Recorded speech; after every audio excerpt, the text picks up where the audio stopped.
As much as we enjoy the free will that God gave us, granted, majority of us actually don't like it. And sometimes when we are faced with this question, we have hard times admitting that. But the matter of fact is that many, many people, and in my pastoral ministry, I met so many people who would be so much happier if they didn't have to deal with the free will. Sounds crazy. Sometimes people like, come on, you're talking nonsense, but frankly, it takes 5 minutes of a conversation for a lot of people to realize that actually life would be easier had we not had this gift or a curse of a free will that God made us with. Today, I would like us to talk about that. Today, I would like us to open the Bible and understand why, excuse me, why is this concept of free will so foreign to us, and at the same time, why do we as Christians, as the ones who believe in God, who believe that God is with us, have so much of a desire not to use this amazing superpower that God gave us. I would like us to start with a verse in Proverbs in chapter 16, verse 9. The heart of man plans his way, but the Lord establishes his steps.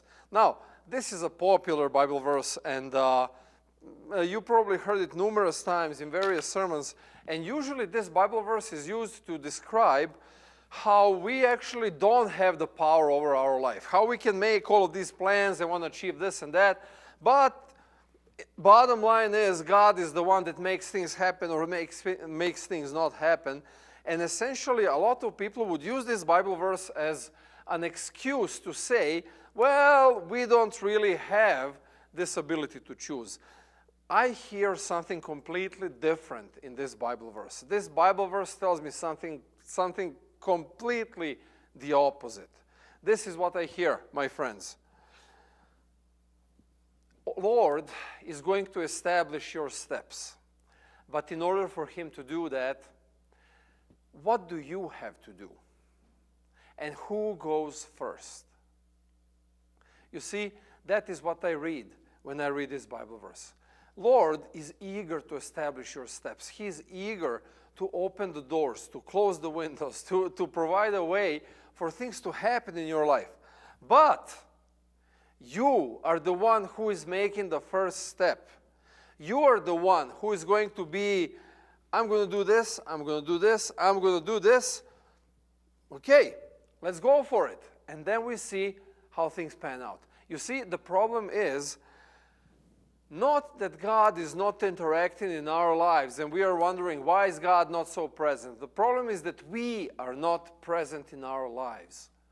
Lord wants to interact with us, but he needs us to first make our plans and plan our ways. And then, when we are on the way, then he can step in.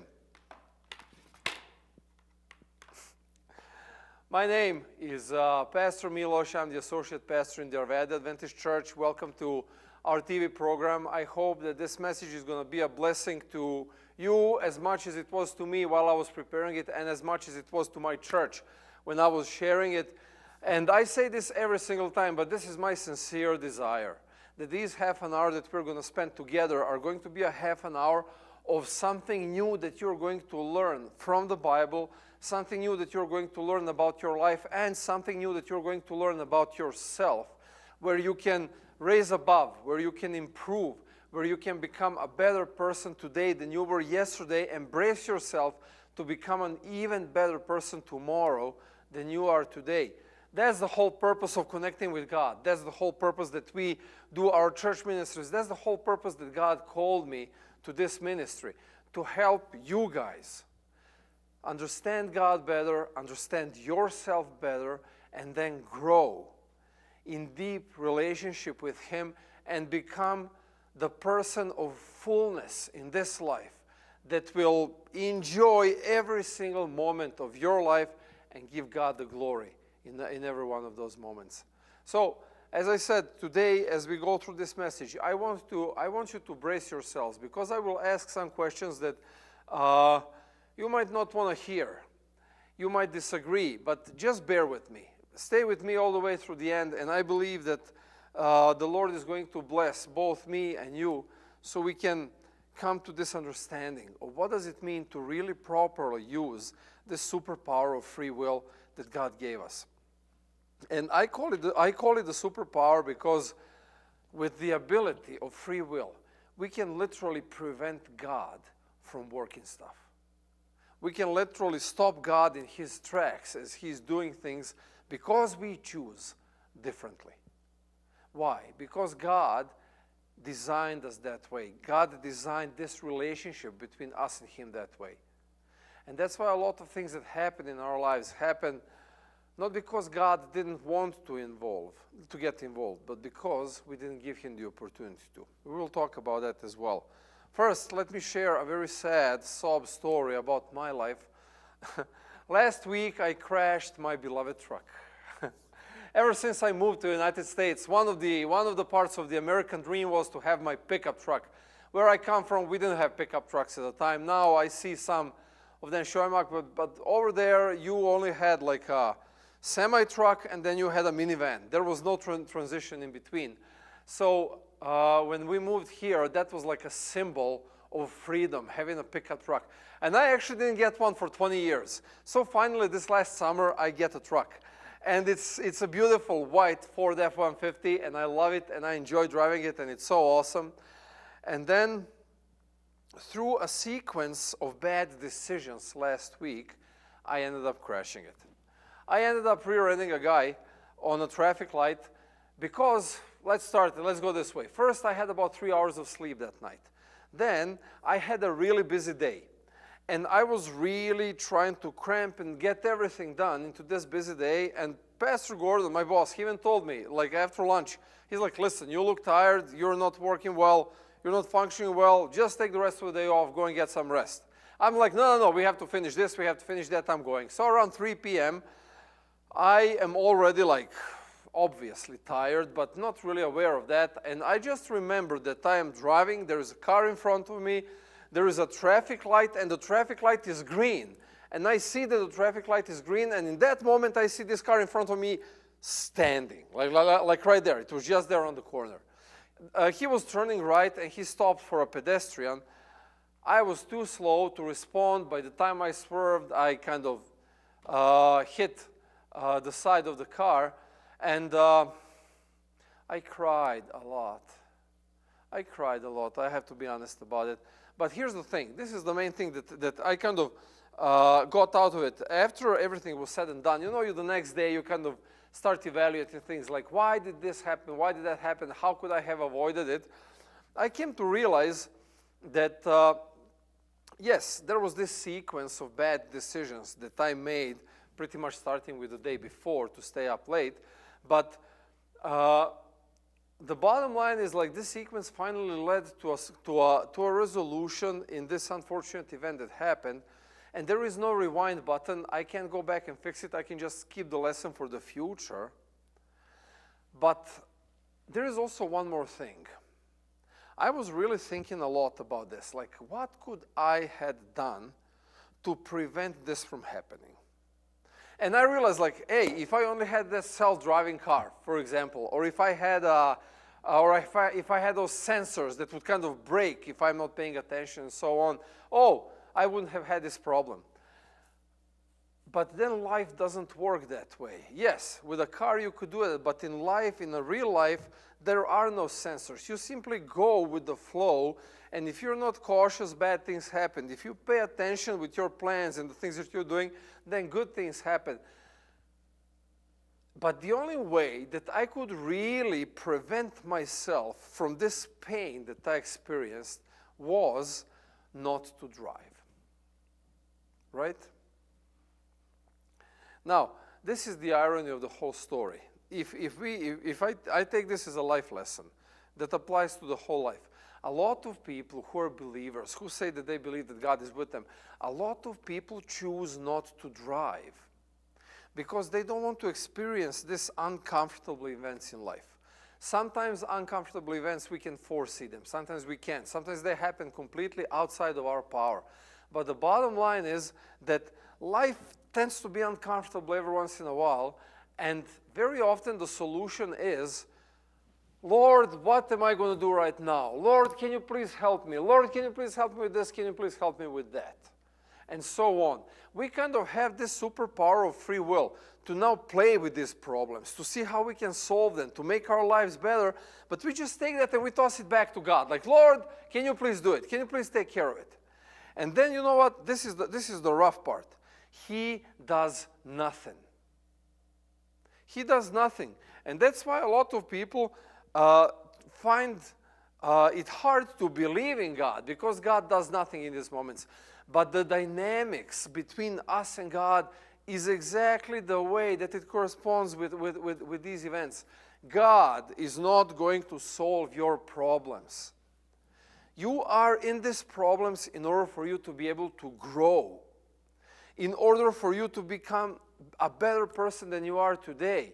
And He will see you through your problems. He will establish your steps. But you are the one to tackle them. Not waiting for some kind of miracle to happen, or for this or for that or for a vision. No. Sit down and figure it out. That's what we're talking about today. There are two steps that I find very important in this process. First step is get going. Second step is get it done. And these two steps are reflected in Bible stories that we're going to read about today. And I really want you to think about your life and to think about your current issues that you're struggling with in life. And I want you to ask yourself, am I doing it the way that Bible presents it, or am I just being lazy? So, Joshua chapter 3, verse 12 to 17, tell us a story of a people of God finally coming to the border of the promised land. And God tells them, okay, you cross the Jordan and you're entering the promised land. And they come to the river Jordan that is usually nice and calm, and it's not that hard to cross. And they realize that the water is overflowing. They realize that this nice calm river turned out into a wild whitewater rafting moment. And they're like, there is no way that we can cross this. There is no way that we can do this. And people start wondering, okay, why did God bring us to this? He wants me to have this amazing life over there on the other side of the river, but I have this impassable problem to get me there. Do you have that issue in life? Like, if I could just pay off my debt and be financially free, my life would be amazing. If I could just solve these health issues that I'm struggling with, my life would be so awesome. If I could just have my relationship, my marriage, my kids, my friendships sorted out, my life would be so awesome. Are you guys there, perhaps? Well, the people of God were there as well. And here is what happens. You can cry to God and ask yourself and ask Him why. You can sit down and wait for the world to change, which is not going to happen, or you can do something else. God tells them, this is what God tells them. God tells them, you know what? You just go. You just go and wade in the water, and I'll take care of the rest. 15 and 16, verses 15 and 16. And as soon as those bearing the ark had come as far as the Jordan, and the feet of the priests bearing the ark were dipped in the brink of the waters coming down from above stood and rose up in a heap, very far away. And those flowing down toward the sea of the Arabah, the Salt Sea, were completely cut off. And the people passed over opposite to Jericho. Get going. That is the step one, my friends. Get going. Do you have a problem in life? Get into it. Get knees deep into it. Start solving the problem. Sit down and think of solutions. Talk to friends, family, people. Get educated. Go to YouTube. Ask ChatGPT, whoever. But seek for solutions. Here's the thing. Bible is loaded with a lot of life lessons. And it's amazing. And you can learn. It's literally a manual for a good life. Nevertheless, Bible doesn't address all of the issues. Bible doesn't give us the overarching solution for every single problem in our life. but it directs us into how to find solutions. God is more than eager to join in and do his part, but you have to sit down and figure out how to solve the problem. You have to be the one who is actually going to start tackling the issue. Do you have financial problems? Figure out how to spend less money. But, oh, I deserve this. Oh, I need that. Neither you deserve it nor you need it. You need to pay off your debt. So do that first before you spend another dime that does not cover the necessities of your life. Oh, trust me, that's going to do the trick. You have health issues? Stop eating junk food. Go out for a walk. Invest into your health. Struggling with relationships? Ask yourself, am I the issue? What can I do to change instead of waiting for other people to change? Granted, not all of the things in life happen because as a consequence of our actions. A lot of things in life happen simply, well, it's life. You know, it's not fair. Life is not fair. Just going to children's hospitals and see those kids over there who are struggling with cancer and leukemia and these awful things, and asking yourself, like, what did they do? They didn't do anything. Life is just not fair. God never promised us a fair life, but he promised us a fair passage if we dive into and start living the life. You see, that's the thing. Life is not fair to you, it's not fair to me. There are some things that you are ahead of me in life, there are some things that I'm ahead of you in life, but the bottom line is we are living the same life. You know, and you live it every day, or you idle it every day. Every day you idle is a day wasted. Every single day in your life needs to be a day where you get it going, whatever the problem is. You guys saw what happens over here. The moment the priests started entering these wild waters of Jordan that was overflowing, God was like, oh yes, now I can do my thing. And he just stops the water. It's insane. Like, I figured that would be insane to experience. But the water stops, and whatever the water is left just kind of goes over, and there is dry land ahead of them after they waded in the water. You have to wade in. You have to get it going. You have to send it. You guys remember that? Oh, I'm just going to send it. Like that guy with a not jet ski or whatever it was, but a lot of people use this, send it. You know, frankly, that's how life works. God is waiting you to send it, and then he can step in and do the thing. The second step that is as important as the first step is the one that is, as I said, is the step of getting it done. One thing is to start, the other thing is to finish. But we can see that these are the elements that allow God to step in and fill in all of the gaps and make it much greater and better than we even dreamed it was. And I would like us to refer to a story in Matthew in chapter 25. So this is the story. Jesus tells this story of this big investor. He is a billionaire. He has money. He is investing here and there in stocks, in real estate, who knows, wherever. And he decides to take a break. He's like, I'm taking a month-long vacation. I'm going to take family to Paris. And he has these 3 stockbrokers that work for him. And he's like, guys, I'm leaving you this money, and I want you to work with it. So he gives $10 million to one, he gives $5 million to the second one, and to the third one, he gives $1 million. And he's like, peace out, I'm gone. My cell phone is off, I'm not checking my email, don't even bother, you do your job. And they're like, yes, boss. So what happens? After a month, he's back, and Monday morning, let's have a business meeting, let's get together, let's see, what did you guys produce? What did you do? So the first one comes, boss, you gave me 10 million, that was so awesome. Thank you for the trust. This is what I did.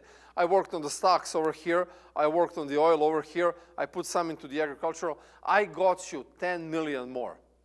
And the boss is accelerated. Like, you gotta be kidding me. Dude, you doubled the money. That's so awesome. Listen, tonight I'm throwing a party. You are the honored guest. You're more than welcome to come. Cancel your plans. I want to see you at the party. The second one is like, you gave me 5 mil. I couldn't produce as much as my buddy, but here's what I tried. I did this and I did that. I made 5 more.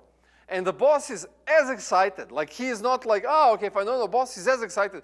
He's like, dude, that is so amazing. Cancel your plans. Coming to the party tonight. We're going to celebrate this one. Now we come to the third guy, the third broker that got $1 million to work on. And this is what the third broker said to his boss. He also, who had received the 1 talent, came forward saying, Master, I knew you to be a hard man, reaping where you did not sow, and gathering where you scattered no seed. So I was afraid, and I went and hid your talent in the ground. Here, you have what is yours. Do you remember the story? Do you know what the boss said to this broker? You lazy bum. Like, this is the best you could have done? Seriously? You're of no use to me. You're completely useless. What happened to him? Dude, pack up your stuff, clean up your desk, you're fired. I don't want to see you again. Boss even tells him, like, you could have at least taken this money and put it into a bank. Not in your mom's basement. You put it in a bank, at least I would get some interest from it. Like this, I really got nothing. This was a waste of time. Moral of the story is this. God will establish your steps, but you have to make those steps. You have to follow up on your plan, especially when going gets tough, especially when you doubt it, especially when you're not sure, when you don't know how things are going to pan out. You have to pursue the solutions. You have to go for it, because here's the thing. God gave you gifts. Some gifts are inherent that you were born with. You're something that you're just good at, something that you just things go for you with it. You have skills. Some skills, again, you got when you were born. Some skills you acquired through your life. You have the opportunities, the abilities. You have a day's life every single day. You have all of these things. This is this talent that the Bible is talking about. And if you do nothing with it, you're a waste of space, a waste of air for God, for yourself, and for everybody else. If you're waiting for others to do something for you, you're a waste. If you're waiting for God to make things happen, you're a waste. You want to be a good and faithful servant. You roll up your sleeves, you look at what you've got at hand, and then you start making things happen, and you get it finished. Because you know what happens? The party is coming, and you are invited. Nevertheless, the invite can be revoked real easy. Should you choose to step back and say, this free will that I have, I don't want it. God, just tell me what to do. God, can you please just? No, he can't. Actually, he could, but he won't, because he wants you to do. There are no problems in life. There are just opportunities. You see a problem in a harsh situation that you're dealing with, and you just want to get rid of it. But actually, that is an opportunity for you to grow. Because if you were good at that point in life, that wouldn't be a problem. It would be just a thing. It would be an event. But if you see something as a problem, that means that you're weak. And God wants you to work on your weakness, to work through it, to get rid of it, to create a power in it. And then the problem becomes an event, because it's not a problem anymore. And that's how you grow. That's how you can give glory to God with your life, real glory to God, and you enjoy the process every step of the way. It's time for us to wrap it up. So let's wrap up with this Bible verse, Ecclesiastes chapter 9, verse 10. Whatever your hand finds to do, do it with your might. For there is no work or thought or knowledge or wisdom in grave to which you are going. Look at me. Are you going to the grave? Yes, you are. Am I going to the grave? Yes, I am. It's just a matter of time. Some more, some less. But here's the thing. You might go to the grave tonight. God forbid. Don't get me wrong. I don't want to go to the grave. I want to have nice and long and happy and healthy life and so on. But I'm working on it. I hope that you're working on it as well. The matter of fact is this. We don't know how much time we have. All we know is that we have this set of skills and abilities, these talents that God gave us.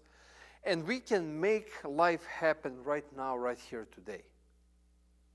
If you are not doing that, you're going to the grave as a waste. Every single thing you do in life, do it as if it's the last thing you're going to do. Every single hug you give to your loved ones, make it as the last one. Every single project you tackle on, make it as if this is going to be the final one that people are going to remember you by. Make it real every single time in every single thing you do. Give it all of yourself into solving the problem, whatever it is, whatever you're struggling with. Then God can establish your steps. Then God can open the doors. Then God can move the mountains. But as long as you are just sitting idle, waiting for Him to do this or waiting for somebody else to do that, nothing's going to happen. Here's a thought. Here in Colorado, we have these beautiful mountains, and we see the sunset almost every single night. We have clouds clearing, we can see in the sunset. You only have a finite number of sunsets that you can see. If it's cloudy tonight, maybe the last one you saw was yesterday. You don't know that. All you know is that the time is ticking, but you don't know how many ticks are there left. All for the sake of the argument, all that I know is this. I have this sermon that we are recording for you guys right now left for me. Maybe by the time you watch this sermon on the TV, I'll be gone, and the sunsets for me ended. So I'm pouring all of myself into this sermon, and I challenge you to do the same. Pour yourself into your life. Seek opportunities. Look at the challenges that you're facing and see them as opportunities for you to make something amazing out of them, and believe that God is going to establish your steps. Don't be afraid like this failed broker. Be fearless, knowing that God is ahead of you and behind you and aside you and within you. He is with you as you're going through this process. Remember that. You're not on your own in this life, but it's your life. You're living a life. God is not going to live it for you. Or you're wasting your life, and God is going to just sit there and look at you being miserable. Allow you to do that. Don't do that. Just send it. Talk to you next week.